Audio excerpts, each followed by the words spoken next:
going on? Mr. Octagonal here, and we are back with our Blueprint series here on Madden 20. And in this series, we are hired as the GM of NFL teams, and we have to rebuild them, but as if we were the actual GM in real life and try to do corresponding moves that I would do if I was hired as their GM. So today's team we're going to be using is the Carolina Panthers, and first things first, we have to hire a coach because Ron Rivera, of course, was fired. We've used Lincoln Riley and Urban Meyer, so I wanted to change it up. We're going to go with Eric Bieniemy, the offensive coordinator of the Chiefs. And I do think his stock has dipped a little bit. It's not really his fault. It's just that the Chiefs coaching tree hasn't been super impressive this year. At this time last year, Matt Nagy and Doug Peterson were considered among the best coaches in the league, but both of them have underwhelmed this season, so I don't think that really helps Bieniemy, but I do think he should still be looked at as a potential head coach. So looking at the roster, starting with quarterback, Cam Newton, the talent is there, or at least it was there. I think his injuries will pretty much derail his career, or at least derail him from being the player he once was, and we will be trading him in the offseason, and I do expect the Panthers to do the same in real life. Kyle Allen, Will Grier, they ain't it. So quarterback will be a position in need. Running back, however, is not. Christian McCaffrey, this is your offensive player of the year right here. This guy literally is the Panthers' offense. He's going to get 1,000 yards receiving and rushing this year, most likely, which is just mind-blowing. We do need to change a pace back, though, behind him, I think. The receiving core isn't awful. DJ Moore is a phenomenal young talent, only 22 years old, 85 overall with star. And then Curtis Samuel, 23, 80 with star. Super dynamic athlete, extremely fast. And I'd like to build around both of them. At tight end, we have Greg Olsen, good player, but he's 34, and he will not be sticking around long-term, spoiler alert. So tight end is a position in need. Maybe we build around Ian Thomas, but I kind of doubt it. The O-line is solid. Greg Little, young left tackle. Darrell Williams is solid. And then the center to right tackle positions, I think, are set with Matt Paradis, Trey Turner, and Taylor Moton. The defensive line is pretty good, but the problem is it's old. Gerald McCoy, good player. Not getting any younger. Same can be said for Kawan Short, along with Dante Poe. And we don't have many young building blocks on the defensive line. Vernon Butler, former first-round pick, hasn't really panned out. The linebacking core, though, is kind of interesting. Starting with Luke Kuechly. How this man is a 96, I don't know. I think he should be at least a 98. Phenomenal player. Easily the best middle linebacker in football. Do not tell me it's Bobby Wagner. Luke Kuechly, I think, is definitely better than Wagner. Bobby Wagner's a great player, but Luke Kuechly's the best middle linebacker in football. We're not letting him go anywhere. And then Shaq Thompson just signed an extension in real life, and we're going to build around him because he is under contract for like 4 more years.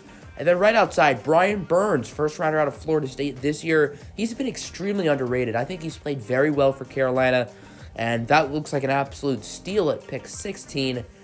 And definitely an edge rusher who is not going anywhere. And then Mario Addison, he's 31, but he's not terrible. Looking at the secondary, Dante Jackson, super talented young player. He's not going anywhere. James Bradbury, I'd like to build around, but maybe, I don't know. And then the safety core, Trey Boston and Eric Reed. I don't know how they're both 27. It feels like they've been in the league for way longer, but we're not going to build around either of them. And then we do have all of our draft picks, which is good. I don't think we're going to end up with the 16th pick, though. That's definitely going to be top 10, maybe top 5. So we do lose to the Saints, thank goodness, finishing with a record of 5-11. And the quarterback play was not good, obviously. I think that's well documented. And the goal is to get a new quarterback this offseason. Running the ball, Christian McCaffrey, phenomenal season. But outside of that, our next leading rusher had 130 yards, so we need to change a pace back.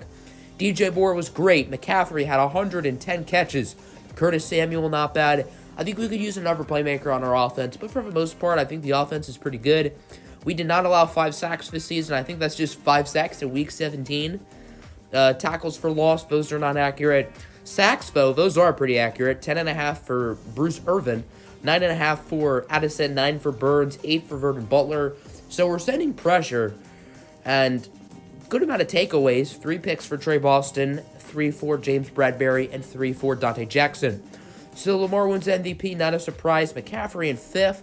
However, I don't know how Jameis Winston is ahead of Patrick Mahomes. Okay, Madden.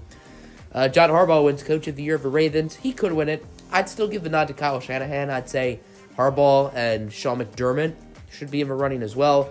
Here's a look at your offensive and defensive player of the years as well as rookie of the years. A little bit surprised Minshew won it over Josh Jacobs. Christian McCaffrey, offensive player of the year. Duh. Chandler Jones, defensive player of the year. Thank goodness. Get this man some respect.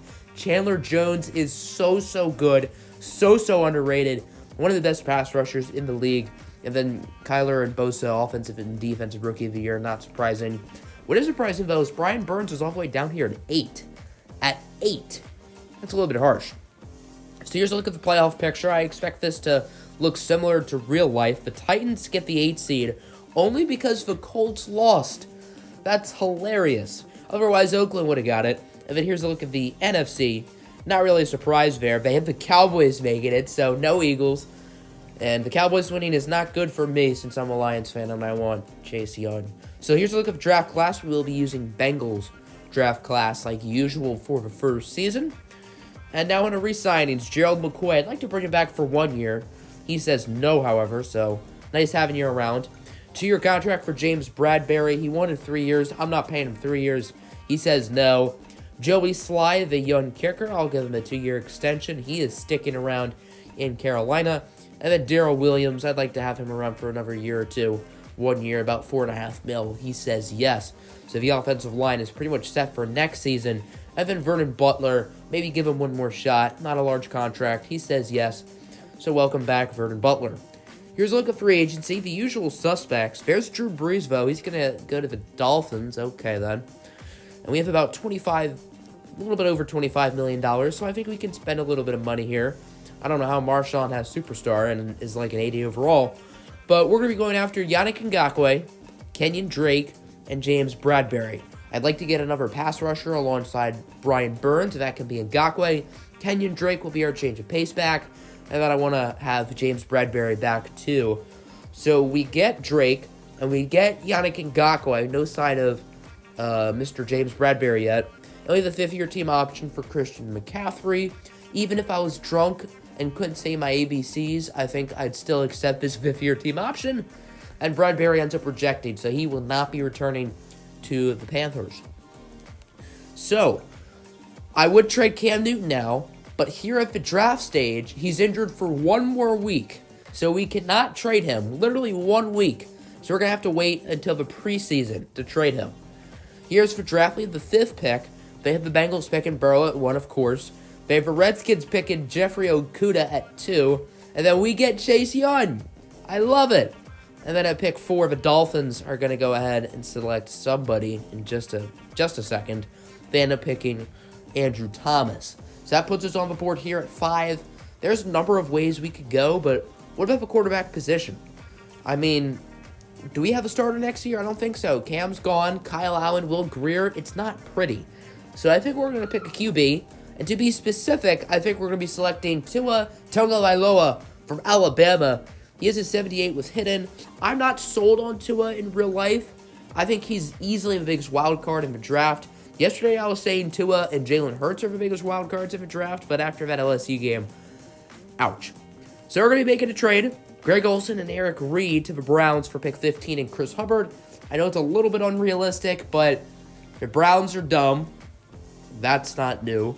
And then Chris Hubbard does have an awful contract, so maybe they want to get out under from some money. And then with the 15th pick, we're choosing between A.J. Epinesa and Trayvon Diggs, but I think cornerback is a little bit more of a need. So we're going to go with Trayvon Diggs. So 2 Alabama players here in the first round with Tua and Diggs. And Trayvon here is a 75 overall hidden dev trade.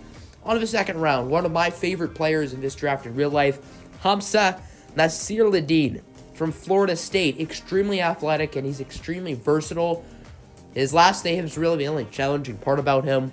He's a 71 with hidden. We're going to play him at safety, but he could also play a little bit of sub-linebacker for us too. On to the third round, Brandon Ayuk, the wide receiver from Arizona State. I think his stock is certainly increasing. He's a 72 if normal, so maybe he's the number 3 receiver on the depth chart.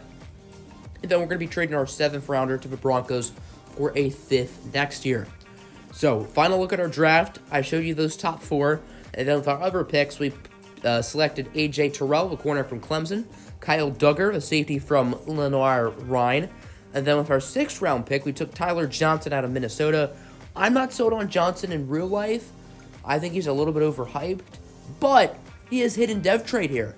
So who do we start, Ayuk or Tyler Johnson? And I think for now, we're going to keep it a little bit realistic. We're going to start Ayuk, and we are going to be making a trade here. Cam Newton and a 7th is headed to the Broncos for a 2nd. So Cam gets to go to the team that beat him in the Super Bowl. And then Jarius Wright, one of our wide receivers, is headed to the Cardinals in exchange for a 5th round pick. So here's a look at the squad headed into season number 2 with Tua Tagovailoa starting at quarterback. Him and McCaffrey is the future dynamic duo of this backfield. Going to be rocking with a 3-4 defense for now. Burns and Ngakoue are the outside linebackers. So we're going to try to re-sign Taylor Moton here. 3 years, $30 million. It's a little bit of a lot of money, but I want to bring him back. He does accept, which is good. And then Curtis Samuel, same thing. I think that's a little bit much, but we want him back. 3 years, $33 million. He accepts. So as you can see, we finished 9-7, which is good enough to win the division. So the Carolina Panthers will be hosting a playoff game. Tua went off. 34 touchdowns to 7 interceptions. And he has X Factor. And he has Bazooka. So I don't think this year could have gone any better for Tua Tagovailoa. Christian McCaffrey did his thing. Kenyon Drake, not awful, I guess. DJ Moore with another great year. Samuel played well. Ayuk was pretty good. McCaffrey, though, only 30 catches. What's with that, Madden? The offensive line was, I would say those are good sack numbers. Kuechly led us in tackles, of course, no surprise. 14 TFLs for Kawan Short, 13 for Dontari Poe. Brian Burns led the way with 7 sacks. It looks like we need to send some more pressure. I'd like to see more pressure from Yannick Ngakoue. And then only 5 picks for the entire team. 3 for Dante Jackson and 2 for Colin Jones, who I don't even know who the hell that is. I don't know why that guy's starting.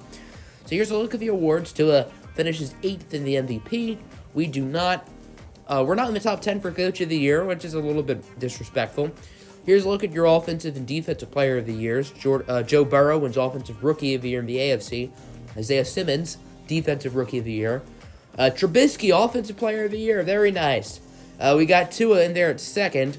Nigel Bradham, Defensive Player of the Year. Obviously, Tua wins Offensive Rookie of the Year. Brandon Ayuk finishes in 8th. And then for Defensive Rookie of the Year, I don't even see Chase Young in there. Trayvon Diggs in 9th. But where's Chase Young? That's not right. So in the first round, we had the Seattle Seahawks. This team looks quite similar, obviously. Still led by Russell Wilson and the crew. They've added Trey Smith, one of my big draft sleepers. So hopefully we win. I can't see us contending, and we lose anyway. But hey, we kept it close, only losing 31-28. And the offense certainly was not the problem. Tua Tagovailoa played extremely well, throwing for 3 touchdowns, despite the losing result. And Seattle would end up winning the Super Bowl. So on a free agency, there are some good players in here. Headlined by Joey Bosa and Chris Godwin. I want a big name, and we're going to have to choose between them. We're going to choose Joey Bosa because I think defensive line is more of a need than wide receiver. But we're also going to go after A'Shawn Robinson. They both accept. So welcome to the team, gentlemen. We got ourselves a big-time pass rusher in Joey Bosa, and then A'Shawn's cool too. So on to the draft. The Jaguars picked Trevor Lawrence number 1, which is weird because they drafted Justin Herbert last year. So Herbert and Lawrence are teammates, and we have picked 22. Wide receiver is not the biggest need, but Jalen Waddle's on the board, and I cannot pass up. 78 with hidden. So this means that we don't need either Brandon Ayuk or Tyler Johnson for now. On to round 2, picking up Trey Hill. This is the pick from the Cam Newton trade. He is a 73 overall with hidden. I think we could use another starter on the line with letting Darrell Williams go. On to the 3rd round, Bubba Bolden. Or not 3rd round, late 2nd round, sorry. He is a 76 with hidden, so we're doing quite well up to this point. And after that, we drafted a few depth players. In the 6th round, or late 5th round, sorry, we picked Hamza Nasir Ladine again. I found it funny that he was in both draft classes, and he's listed as a linebacker in this one. I told you guys he's versatile. So we have 2 Hamza Nasir Ladines now, which is funny. As here's a look at the offense, and then the defense here. Headed into season number 3. I like the direction of the team. I think this team is better than last year's, and that only means we should make the playoffs, right? So Christian McCaffrey needs to be re-signed. Duh. 7 years, $91 million well spent. Luke Kuechly's 30, but we cannot afford to let him go. And then I forgot to give DJ Moore the 5th-year team option, so we're going to have to re-sign him now. No big deals, he does accept. And then Dante Jackson will also be receiving a contract extension. So, of course, we missed the playoffs, going 7-9. We started off the year like 1-7 or something. As Tua does not play nearly as well, 29 touchdowns to 15 interceptions, so a little bit of a sophomore slump. McCaffrey only played 10 games. He was banged up really all year, and he played well in those 10 games, almost 900 yards, 7 tutties. The receivers, no one had over 758 yards. That went to Curtis Samuel. Moore and Waddle were a little bit disappointing. The offensive line was not as good. 2 players allowed double-digit sacks. And then the pressure, I'd like to see higher sack numbers as we finish with 8 for Bosa. Burns only with 4, and I didn't even see Yannick Ngakoue's total. So under re-signings, Michael Polarity, the punter, he will be sticking around. Ashawn Robinson, I want to retain. And then there are a few good players we are going to be letting go, like Yannick Ngakoue. We just don't need Yannick anymore because we have Bosa. And then Trey Turner and Matt Paradis, I don't want to give them the contracts that they want, so we will renegotiate with them in the open market. So on a free agency, headlined by Chris Harris Jr., Leighton Vander Esch, and Harrison Smith. I don't think we're going to really look at any of those guys. I want to just bring our players back, and we're going to go after a few other guys as well. So we're going to offer Trey Turner, Matt Paradis, Mike Gesicki, Kawan Short, AJ Boye, and then Mark Ingram, as well as Kaiser White, talented, versatile linebacker who can cover. And sure enough, we would get everyone. So welcome to the team, gentlemen. If you're new, or if you're not new, I guess. And then we will give Brian Burns the 5th-year team option. He's been a little bit disappointing, but we can't afford to let him go. Simple as that. He has to stick around, and that's the plan. As Mike Gesicki takes a little bit of time, but he does accept our offer. So for 10th pick, we're going to be selecting left guard Devontae Dobbs from Michigan State. I think we could use to improve the offensive line. He is a 77 with hidden, so I will gladly take that. That is a dub in my book. Then we're going to pick up another offensive lineman, Emil Ikeyor from Alabama, and he is a 69, nice with hidden. So we don't need him to start anyway. I was looking for a guy who can sort of develop behind our older players, so this is perfect. He can develop on the bench year 1 and then try to improve as his career goes on. And then around 3, we're going to need a long-term change of pace back. We have Mark Ingram for this year, but he's not sticking around forever, so we're going to pick up Jordan Whittington from Texas. He is a 68, but he has hidden development trait. And then after that, we just picked some depth players. Chris Steele, corner from USC. O'Shawn Mathis, Black, the middle linebacker. And then Colin Cody, quarterback from Virginia Tech. So here's the roster headed into season number 4. The offense, for the most part, is the same, outside of a few additions. And then defensively, I'd say, once again, the team is quite similar, outside of a few tiny moves. And I hope this team can be a playoff contender. And boom, we are. First round bye. We only go 11-5. Surprised that got us a bye, but I'm not going to complain about it. As Tua's numbers, not the greatest. Only 22 touchdowns. I assume we had a lot of rushing scores. And yeah, I wouldn't be lying. 17 for McCaffrey. That's all you need to know there. 9 touchdowns for Curtis Samuel. Jalen Waddle, I'd like to see his numbers go up. DJ Moore, not terrible. The offensive line was pretty good. 10 sacks allowed from Devontae Dobbs is a bit much. Kuechly leads in tackles, duh.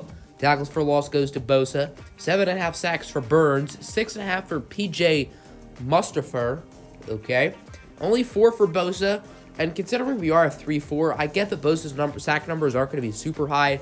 But I'd like to see more than 4. I'd like to see him in at least the 8 to 9 ballpark. So here we are in the divisional round, facing off against the Seattle Seahawks. Deja vu. Played these guys 2 years ago in the wild card round. We lost. So now it's time to get revenge. And the Seahawks are quite similar, still led by Russell Wilson and the crew. They have added a pretty good young safety, Hufanga. They've also added Jonathan Taylor, who I assume is the backup running back to Chris Carson. Yeah, that's not a fun backfield to play against. So here we go. Can we get revenge on Seattle make it to the NFC Championship. Damn right we do. And we're going to be playing the 8-8 New York Football Giants. So the NFC East 3 years later is still a joke. That's not really a surprise. Their quarterback is Teddy Bridgewater, like always. And this team, credit to them, they've actually developed pretty nicely. But I still think we should beat them. But to be fair, I was expecting them to be worse for an 8-8 team. But this is a game we should absolutely win at home. Can we make the Super Bowl, or do we choke? And it turns out we choked. The 8-8 Giants are going to be playing the Cleveland Browns in the Super Bowl. Nice. So now on to the offseason. This will probably be the last year. We're going to try to re-sign Trey Turner. He says no. Don't really want to let him go. And that Matt Paradis also says no to our contract, so he is gone. And free agency is pretty good. Josh Jacobs, Joel Bitonio, a few guys at the top who we want. And we're going to go after the top 3 free agents. Bobby Wagner, David DeCastro, and Grady Jarrett. Also going to go after Dalton Schultz as a backup tight end. And then Matt Ryan as our superstar X-Factor backup QB. And we do not get Jarrett, we do not get DeCastro, and we do not get Bobby Wagner. So the top 3 guys we want all go elsewhere, which is perfect. And we're going to have to go after a few new guys instead. So we're going to offer Chris Harris, Matt Paradis, Jordan Hicks, Jake Elliott, and Kawan Short, and all of them accept. So that's good, but I would have liked to have brought in those top guys. And then we're going to be making a trade. Tyler Johnson and a third is headed to the Texans for J.J. Watt. And then one of our backup middle linebackers is headed to the Giants for Dalvin Tomlinson. Brennan Ayuk, a fourth, and Steele is headed to the Redskins for their second-round pick. And I have a master plan here. So with pick 30, we're selecting Tate Rutledge, a tackle from Georgia. He is a 75 overall with hidden development trait. And on to round 2. I wanted to get a mid-second round pick to get my target. And my target, as you can see, is still on the board. It is Theo Johnson, an athletic tight end from Penn State. He is a 76 with hidden, so he will be the starter there. And then after that, we just drafted a few depth guys. Prince Dorba, 75, normal in the late second round, not terrible. So here's a look at the team headed into Season 5. Likely the final season of our contract as the GM of the Carolina Panthers. And remember, at the end of the video, you do get to vote if you do think I deserve an extension or if I should get fired. So the team is looking really nice, and we win the division, finishing with a record of 10-6. I would have liked to have done a little bit better, but at least we made the playoffs, which is good. Tua Tagovailoa, he went off. 39 passing touchdowns to just 5 interceptions. This is the year we wanted from our main man Tua. McCaffrey, another phenomenal year from him. Curtis Samuel, 11 scores. The receivers all did pretty well. I would have liked to have seen Jalen Waddle done a little bit more. However, this video, the offensive line was very good. Luke Kuechly led in tackles. Duh. Hamza Nasir-Ladin right behind. 16 TFLs for Bosa and Watt. 9 sacks for Watt, 7.5 for Bosa, 5 for Brian Burns. Then 4 picks in the nickel from Chris Harris, 2 for Dante Jackson, 1 for a number of other guys. So in the first round, we're going to be playing the Green Bay Packers. You guys know I hate the Packers. I'd love to smother them. They still have Aaron Rodgers at QB. He has certainly regressed, to say the least. This is a good team. I think we should win, but they're a very good team, and we do end up winning. So in the divisional round, the 13-3 Dallas Cowboys. Say it with me. We them boys. And obviously Dallas is going to be stacked because in Madden simulation, they develop extremely well. And yeah, this team is kind of nice. They have kept their core around, and their receiving core is Amari Cooper, Henry Ruggs, and Jamar Chase, with Ezekiel Elliott in the backfield, with their offensive line. Dear goodness, this is going to be a rough one for our defense. And then on their defense, we got guys like DeMarcus Lawrence, Byron Jones. It's not going to be easy, let me tell you that. But we do end up winning. So now we got the Chicago Bears in the conference championship. They finished 13-3. We lost in the conference championship last year at home to an inferior team. Now on the road against probably a superior team, at least record-wise. And they still have their core. Eddie Jackson, Khalil Mack, Roquan Smith. Their quarterback is De'Aaron King. who has Superstar X Factor. Okay. I don't know how he got that, but it is what it is. In 4 years from now, trust me, I don't think we'll be seeing De'Aaron King with Superstar X Factor. Not that he's a bad player or anything, but I mean, I don't see him being that good in 4 years from now. And we are going to simulate to the Super Bowl. Do we make it? The answer is no. We got beat by De'Aaron King in the conference championship. Bears have the Chiefs in the big game. Battle in the video. Unfortunately, a little bit disappointing that we didn't even make a Super Bowl, let alone win one. But this was still a really fun young team. And this is a point where you guys come in. Do you think I did a good enough job to warrant an extension, which would be hired? Or do you think I should get fired? Vote at the card in the top right corner. And as always, have a good one. Peace out. Happy Sunday.